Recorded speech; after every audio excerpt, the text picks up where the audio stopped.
চলে এলাম ছাদ বাগানে। আজকে একটা গাছ রিপোর্টিং করব। ওই গাছটার অবস্থা খুবই খারাপ, কারণ এই প্লাস্টিকের টবে কোনো গাছ ভালোই হয় না। এই টবটা আজকে রিপোর্টিং করব। এই গাছটা যখন আমি এনেছিলাম তখন গাছটা এতটুকু ছিল, তো এটা এখন ভালো ফুল দিচ্ছে। আর এই টবটার মাটিতে এমন কোনো খাবার নেই যে গাছটা একটু ঠিকঠাক ভালোভাবে ফুল দিতে পারবে আর একটু বড় হবে। সব পাতাগুলো শুকিয়ে যাচ্ছে, হলুদ হয়ে যাচ্ছে, যেই কারণে আমি গাছগুলোকে অন্য একটা টবে শিফট করবো। তো ব্লগটি দেখতে থাকো তোমরা। তো এখানে দিয়ে দিলাম শিমকুচি, হাড়ের গুঁড়ো আর হচ্ছে গোবর সার। এই তিনটে দিয়ে মাটিটা এখন খুব ভালোভাবে আমি এইভাবে মিশিয়ে নেব। এটা আলাদা টবে ছিল, এখন এই টবটাতে দিই।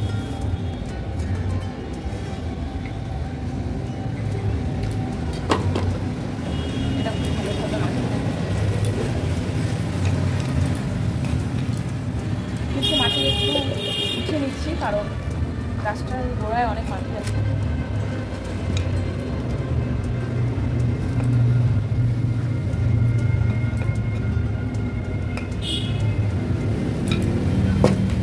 মোটামুটি কমপ্লিট আমার মাটিটা সুন্দরভাবে মাখানো।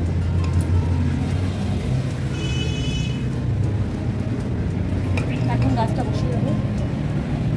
এই যে গাছ, এটাকে অনেক সাবধানে তুলতে হবে, কারণ গাছটা অনেকটা বড় হয়ে গেছে।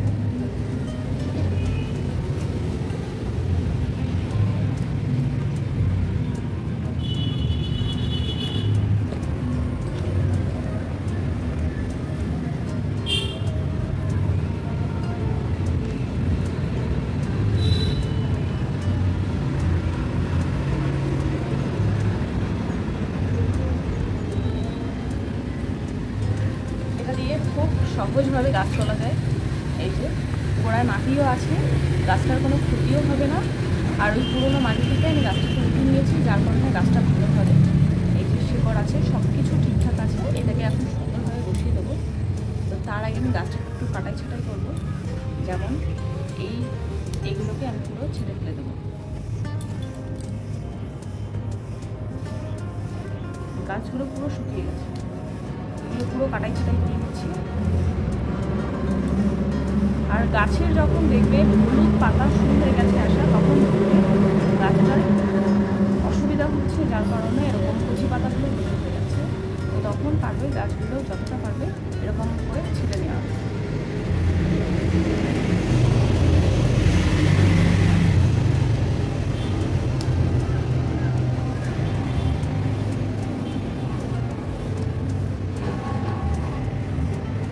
হলুদ পাতা সব কটা ছেড়ে দেবো যেগুলো শুকিয়ে গেছে।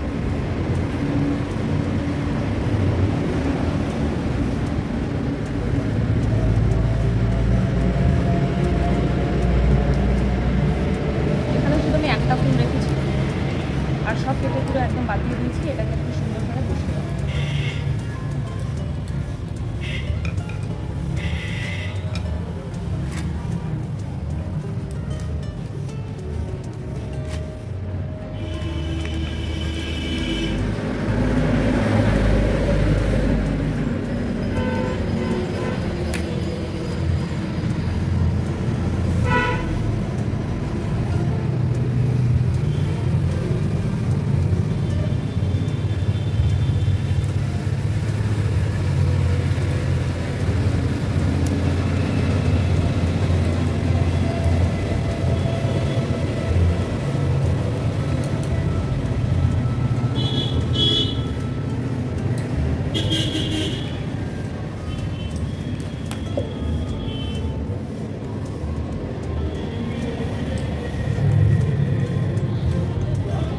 ভালোভাবে গাছগুলোকে বসিয়েছি। এই যে এখন গাছটা কত সুন্দর লাগছে এখন দেখতে। আর এটাকে 3-4 দিন মতন আমি ছায়া জায়গায় রেখে দেবো, কারণ এক জায়গা থেকে আরেক জায়গায় আমি এটাকে বসালাম। গাছটা একটু জল আছে, এখন একটু জল দেবো। বেশি জল দেবো না, শুধু গাছে একটু ছিটিয়ে দেবো।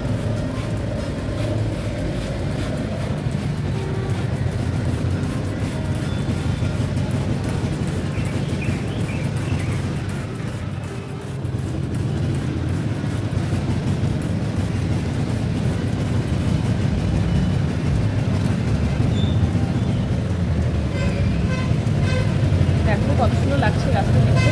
তো ব্লগটি আজকে এখানে শেষ করছি, দেখা হবে পরবর্তী ব্লগে। Bye bye.